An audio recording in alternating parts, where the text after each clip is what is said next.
Mis padres me echaron de casa por no querer estudiar medicina. Años después, regresaron para exigirme que los mantuviera. Hola Edith. Nací en una familia donde el éxito ya estaba decidido antes de que yo siquiera aprendiera a leer. Mis padres son médicos. Mi papá es cirujano y mi mamá pediatra. Desde que tengo memoria, me repetían una sola frase. Tú vas a ser médico. Tú vas a continuar con el legado de la familia. Era como un mantra que no me dejaba respirar.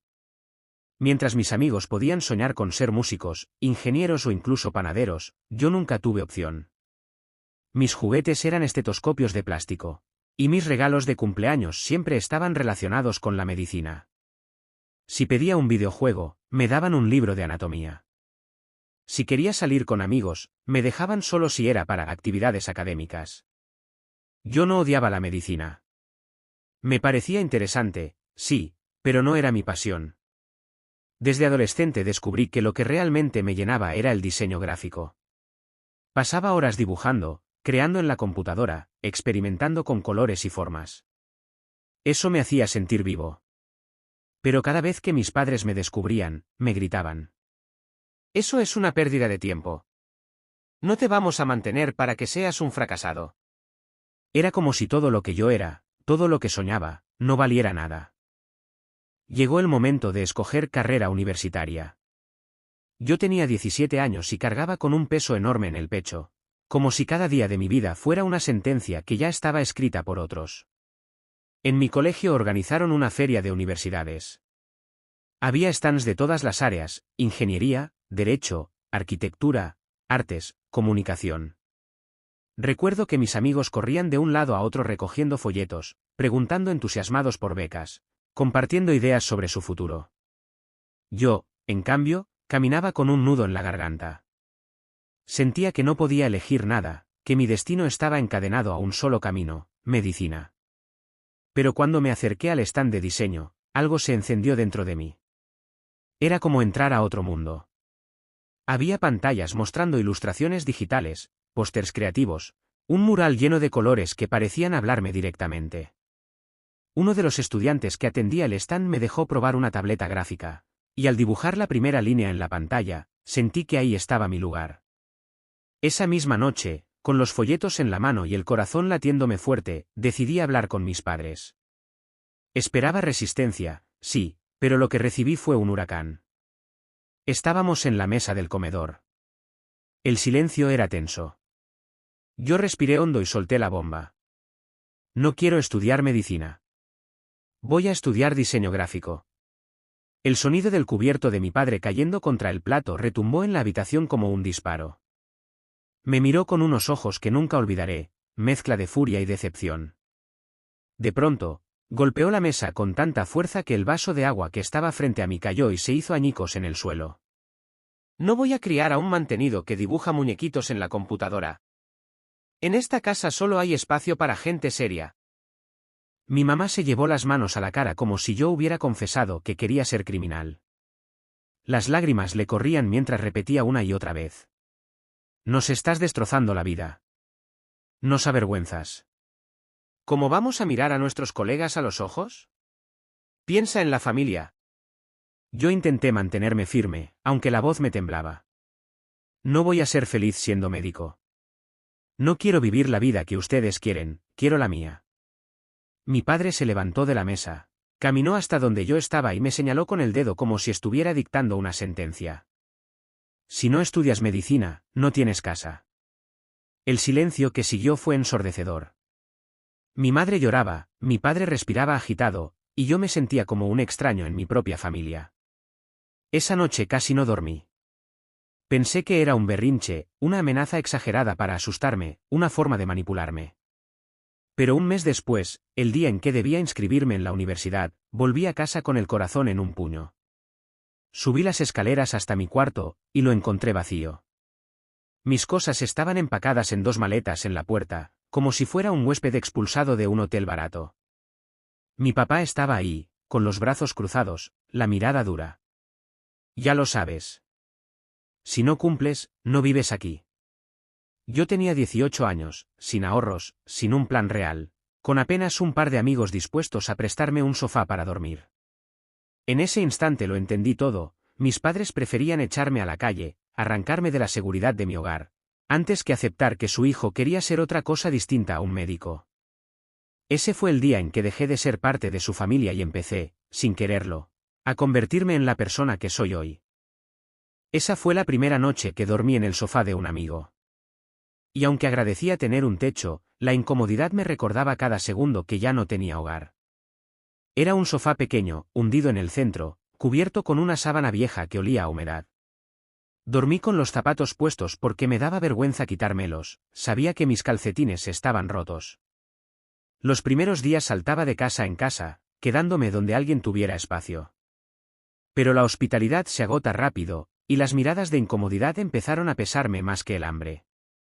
Terminé en hostales baratos donde compartía habitación con desconocidos que roncaban, se emborrachaban o desaparecían en medio de la noche. Al final, conseguí un cuarto diminuto en un barrio que muchos llamaban peligroso. Era un espacio del tamaño de un closet, que compartía con 3 personas más: un estudiante que trabajaba en un call center, un repartidor de comida y un hombre mayor que nunca hablaba de su pasado.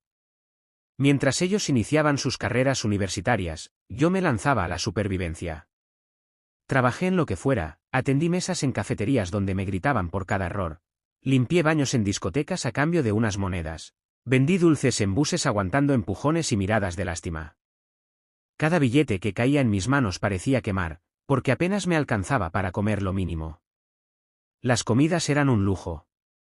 Mi dieta durante semanas enteras se redujo a arroz con huevo o pan duro con café barato. Recuerdo noches en las que el estómago me rugía tanto que tenía que beber agua hasta sentirme lleno, solo para engañar al hambre. Pero nunca dejé mi sueño.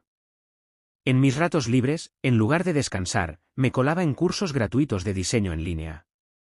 Pasaba horas en cafés internet, donde alquilaba una computadora por minutos. Aprendí a usar programas de diseño viendo tutoriales que cargaban con lentitud en conexiones pésimas. A veces los encargados del café me echaban porque me quedaba más tiempo del que podía pagar. Mi primer equipo de trabajo fue un mouse usado que compré en un mercado de segunda. A la primera semana ya no funcionaban los botones laterales, pero yo igual lo usaba con orgullo. Después, con mucho esfuerzo, logré comprarme una laptop barata que se sobrecalentaba a los 15 minutos.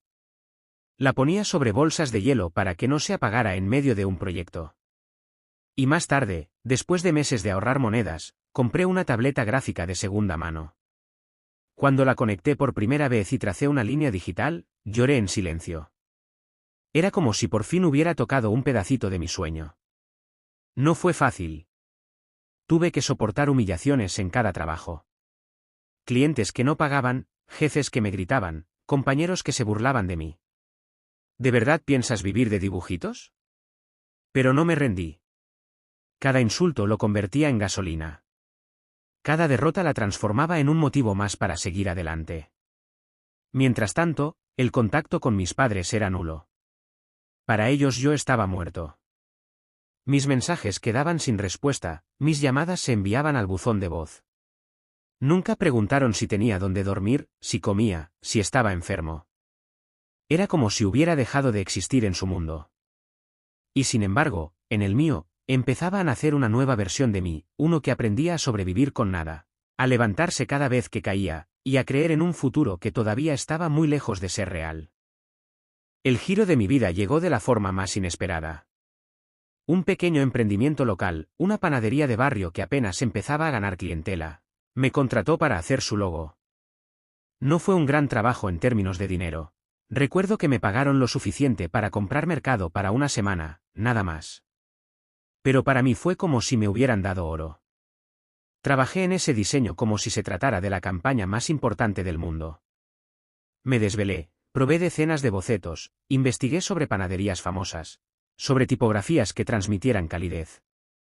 Al final, entregué un logo simple, pero con alma, una hogaza de pan dibujada con líneas suaves, y el nombre del local en un estilo que parecía escrito a mano.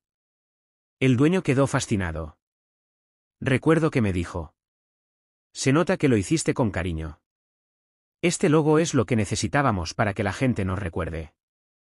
No imaginaba que ese pequeño logo sería mi catapulta. La panadería empezó a crecer, y con el boca a boca llegaron otros negocios que también querían ese estilo. Una tienda de ropa, un café, una librería. Poco a poco, mi correo empezó a llenarse de encargos. Lo más increíble fue cuando un cliente me contactó desde otro país. Yo no entendía cómo había llegado hasta mí, pero ahí estaba, alguien del otro lado del mundo, confiando en un desconocido que trabajaba desde un cuarto pequeño con una laptop que a veces se apagaba sola. En menos de un año, ya estaba ganando más de lo que nunca había imaginado. No era millonario, pero por primera vez podía pagar la renta sin miedo, llenar la nevera y darme pequeños lujos, como comprar ropa sin tener que elegir siempre lo más barato. Fue entonces cuando di un paso enorme, me mudé a un departamento pequeño, pero solo mío. Recuerdo la primera noche ahí. El lugar estaba casi vacío, apenas tenía un colchón en el suelo y una mesa plegable, pero sentí algo que jamás había sentido antes, libertad.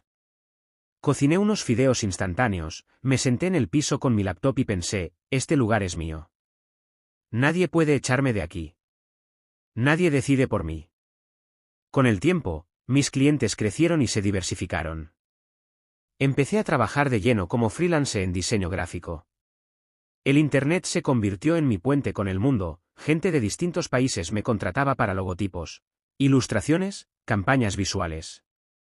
Cada proyecto era un reto, y cada reto me llenaba de orgullo. Mi nombre empezó a circular en el ambiente creativo. Primero en grupos pequeños de diseñadores, después en foros, y finalmente en eventos. Fue un shock cuando recibí el primer correo invitándome a dar una charla en una universidad. Yo, el hijo que fue echado de su casa por no querer estudiar, estaba siendo invitado para hablar de mi trabajo a estudiantes que seguían sus pasiones.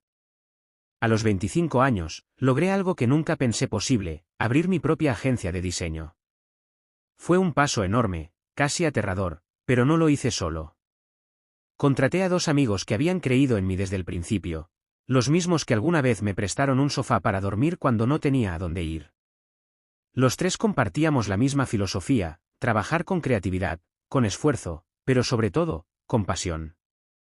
El día que instalamos el letrero de la agencia en la entrada, sentí que había cerrado un círculo. Miré el logo de mi propia empresa y me dieron ganas de llorar. Ese niño al que le dijeron que solo dibujaba muñequitos ahora tenía una compañía que daba trabajo a otros. La ironía era brutal. Mientras muchos de mis excompañeros de colegio que habían obedecido el mandato familiar de estudiar medicina, luchaban con turnos interminables, sueldos bajos y frustraciones en hospitales saturados, yo estaba ganando más dinero que ellos. No se trataba solo del dinero, se trataba de la vida que llevaba. Trabajaba duro, sí, pero lo hacía en lo que amaba. Podía viajar, elegir mis horarios, decidir con quién trabajar. Tenía clientes en países que jamás había visitado, y cada día recibía correos de gente que me agradecía por haber dado forma visual a sus sueños. ¿La ironía? Mientras mis padres presumían ante sus colegas de la vida de médicos que habían construido, yo, el hijo, fracasado, ganaba más que muchos de los médicos jóvenes que conocía. Y lo mejor de todo, cada logro era mío, construido desde la nada, sin que nadie pudiera decirme que le debía mi éxito. Un día cualquiera, mientras revisaba correos en mi oficina, me llegó un mensaje de un número desconocido. Al principio pensé que era spam, pero el texto me dejó paralizado. Hola hijo, necesitamos hablar. Eran mis padres. No lo podía creer. Pasé minutos mirando la pantalla como si fuera una broma cruel. Habían pasado años desde la última vez que escuché de ellos. Años en los que luché solo, en los que me levanté de la nada sin una sola palabra de apoyo. Y ahora, de repente, aparecían en mi bandeja de entrada como si nada hubiera pasado. Al principio no respondí. Sentía rabia, confusión, incluso miedo. Pero insistieron. Los mensajes empezaron a llegar cada semana. Hijo, es importante, queremos verte, necesitamos hablar contigo. Después de tanto tiempo ignorando su existencia, terminé cediendo. No porque quisiera, sino porque necesitaba respuestas. ¿Por qué ahora? ¿Por qué después de tantos años de silencio? Acepté verlos un domingo en un café céntrico, neutral. Un lugar público donde no hubiera posibilidad de gritos ni escenas. Recuerdo que llegué antes, pedí un café negro y me quedé mirando por la ventana con el corazón acelerado. Cada persona que entraba me ponía nervioso, hasta que finalmente los vi. Cuando aparecieron en la puerta, apenas los reconocí. Estaban más viejos, mucho más de lo que esperaba. Mi madre tenía el cabello completamente canoso, la espalda encorvada, y los ojos rojos como si hubiera llorado antes de llegar. Mi padre, que siempre se había visto fuerte e imponente, caminaba más lento, con la piel arrugada y el gesto endurecido. Mi mamá se abalanzó sobre mí en cuanto me vio. Me abrazó con fuerza, como si el tiempo no hubiera pasado, con lágrimas corriéndole por el rostro. ¿Te extrañamos tanto? Susurraba entre sollozos. No tienes idea de cuánto pensamos en ti. Yo me quedé rígido. No la rechacé, pero tampoco correspondí del todo. Era extraño, la mujer que me había dado la vida, que me había dado la espalda cuando más la necesité, ahora lloraba como si fuera yo quien la había abandonado. Mi papá, en cambio, no se detuvo en sentimentalismos. Se sentó frente a mí, me miró fijo y fue directo al grano. Estamos jubilados. La pensión no nos alcanza. Necesitamos que nos ayudes. Casi me atraganto con el café que acababa de beber. Sentí un vacío en el estómago, como si me hubieran arrancado el aire de golpe. Me quedé en silencio, esperando que dijeran algo más. Y lo dijeron. Hijo, ahora que eres exitoso, es tu deber mantenernos. Mi madre, todavía secándose las lágrimas, añadió con una voz temblorosa pero segura. Todo lo que eres es gracias a nosotros. Si no hubiéramos sido tan estrictos contigo, no tendrías esa disciplina que te llevó al éxito. Me quedé helado. Era como si el tiempo se hubiera detenido. Frente a mí estaban las mismas personas que me habían echado a la calle a los 18 años, que me habían tratado como una vergüenza familiar, que me habían borrado de su vida como si nunca hubiera existido. Y ahora aparecían, no para disculparse, no para reconocer el daño, sino para exigirme dinero. Como si nada de lo pasado importara, como si yo les debiera algo por haberme criado hasta la adolescencia. Los miré en silencio, con el corazón latiéndome a mil. Sentí una mezcla de rabia, tristeza y una pizca de ironía amarga. El mismo hijo que ellos habían desechado era ahora el salvavidas al que se querían aferrar. Ese día, más que nunca, entendí que el pasado nunca desaparece. Siempre vuelve. Y cuando vuelve, lo hace para poner a prueba todo lo que creí haber superado. Los miré a ambos, respirando hondo, tratando de controlar el temblor en mis manos. Les dije con calma, pero con un peso que me ahogaba. Entiendo sus necesidades, entiendo que estén pasando por un mal momento, pero no me parece justo. Mi papá frunció el ceño. Mi madre bajó la mirada. Yo continué, con la voz quebrada pero firme. ¿Saben que recuerdo cada noche en que me sentía solo? El momento en que me dejaron en la calle, cuando encontré mis maletas en la puerta de la casa que se suponía que era mi hogar. ¿Saben lo que se siente dormir en sofás ajenos, en hostales llenos de desconocidos, sin saber si iba a comer al día siguiente? Yo sí lo sé, porque lo viví. Me incliné hacia ellos, con lágrimas que me ardían en los ojos. Trabajé hasta sangrar las manos, hasta quedarme sin fuerzas. Mendigué un sofá, pedí favores que me dolieron el orgullo, aguanté humillaciones en trabajos miserables. ¿Y todo eso, por qué? Porque ustedes decidieron que yo no merecía su casa, su apoyo, ni siquiera su cariño. Solo por no querer estudiar lo que ustedes querían. Mi padre apretó los puños sobre la mesa. Se puso rojo de furia, y con una voz que casi hizo temblar las paredes del café gritó. Deja de vivir en el pasado. Eso fue por tu bien. Si no te hubiéramos puesto límites, serías un don nadie. Nos debes tu carácter a nosotros. Sus palabras me golpearon como cuchillos. Mi madre, en cambio, lloraba desconsolada, sujetando mi brazo con fuerza como si no quisiera soltarme. Es tu obligación como hijo. La Biblia dice que debes honrar a tu padre y a tu madre. Nosotros te dimos la vida. Yo los miré con incredulidad. No podía creer lo que escuchaba. Les respondí con la voz temblando, pero cargada de toda la verdad que había callado durante años. Yo los honré, ¿saben? Los honré cada vez que obedecí aunque no quisiera, cada vez que dejé mis sueños de lado por complacerlos. Pero la obligación se rompió cuando ustedes me abandonaron. Me echaron de su casa como si fuera basura. Ese día, ustedes dejaron de ser mis padres. Los dos me miraban como si yo fuera un monstruo, como si no reconocieran al hijo que un día criaron. Mi padre golpeó la mesa de nuevo, atrayendo la mirada de otros clientes del café. Eres un desagradecido. Nos debes todo lo que eres. Mi madre, con la voz rota, me suplicaba. Si nos das la espalda, nos condenas a la miseria. ¿Eso quieres? ¿Vernos morir pobres? Y ahí fue cuando, por primera vez en mi vida, dejé salir todo lo que llevaba guardado. Me sentí como un volcán que llevaba años conteniendo la lava. No. Grité, y mi voz retumbó más fuerte de lo que esperaba. Yo no tengo padres. ¿Lo entienden? Ustedes me enterraron el día que me dejaron en la calle. Para ustedes yo estuve muerto, y para mí, ustedes también murieron. El silencio que siguió fue sepulcral. La gente alrededor nos miraba con incomodidad, pero ya no me importaba. Me levanté despacio, tomé mi billetera. Dejé un par de billetes sobre la mesa y dije lo último que me quedaba por decirles. Si necesitan ayuda, búsquenla en la medicina, en ese mundo que tanto idolatraron y que prefirieron por encima de su hijo. Pero no me busquen a mí. Porque yo ya no soy parte de su vida. Los vi quedarse ahí, derrotados, mi madre con las manos en la cara llorando, mi padre con la mirada perdida, incapaz de decir otra palabra. Yo me di media vuelta, caminé hacia la salida del café y no miré atrás. La puerta se cerró detrás de mí, y con ella, cerré también el último lazo que me unía a ellos.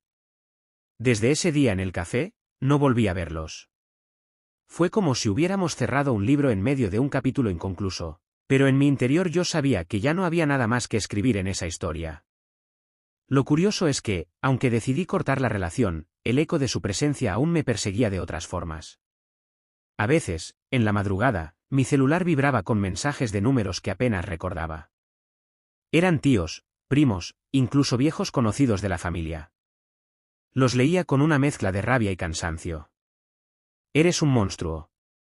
¿Cómo puedes dejar a tus padres solos en la vejez? No importa lo que pasó, siguen siendo tus padres. Palabras que caían como piedras en mi pecho. Pero yo solo pensaba, ninguno de ustedes estuvo ahí cuando dormía con hambre, cuando me quedaba en la calle sin saber dónde pasar la noche, cuando trabajaba hasta la madrugada por unas monedas. Ninguno de esos que hoy me juzgan apareció para preguntarme si necesitaba un plato de comida o una cama. Es fácil señalar con el dedo cuando no se conocen las cicatrices. A veces me sorprendía a mí mismo recordando aquellos años de oscuridad, las noches de arroz con huevo, los turnos de limpieza en bares, el frío de los hostales compartidos. Y, junto con esos recuerdos, el llanto ahogado en silencio, las veces que pensé que no valía nada, que tal vez mis padres tenían razón y que nunca lograría nada. Pero luego miraba a mi alrededor. Mi oficina, mis compañeros, los proyectos que llevábamos adelante, los clientes que confiaban en mí. Y entendía que cada lágrima, cada derrota, cada soledad, fue parte del camino que me llevó aquí. Hoy tengo 30 años. Una empresa que no deja de crecer, amigos que se convirtieron en mi verdadera familia y una vida que construí con mis propias manos, sin atajos, sin privilegios, sin el respaldo de un apellido que me protegiera. Todo lo que tengo nació del esfuerzo, de las heridas que transformé en fuerza y del dolor que decidí no repetir. ¿Y mis padres? No lo sé. No sé si siguen en la misma casa, si enfermaron, si alguien más los ayuda. Y, siendo sincero, tampoco me importa. No porque guarde odio, ya no lo siento, sino porque aprendí que no se puede cargar con una deuda emocional que nunca pedí. Ellos eligieron soltarme cuando más los necesitaba. Yo elegí seguir adelante sin mirar atrás. El eco de su abandono aún resuena, sí, pero no me duele como antes. Ahora es solo un recordatorio de lo lejos que llegué sin ellos. Y así termina esta historia. Una vida marcada por el rechazo, la lucha y la decisión de no repetir los errores del pasado. Al final, no siempre la sangre hace a la familia, y a veces la mejor forma de honrarse a uno mismo es aprender a soltar. Si llegaste hasta aquí, gracias por escuchar. Tu apoyo es lo que me motiva a seguir compartiendo estas historias completas y llenas de drama realista. No olvides dejar tu like, eso ayuda muchísimo para seguir creciendo. Y si te gustan este tipo de relatos intensos, Sígueme en la página para no perderte ninguna de las próximas historias. Porque créeme, todavía tengo muchas más que contar.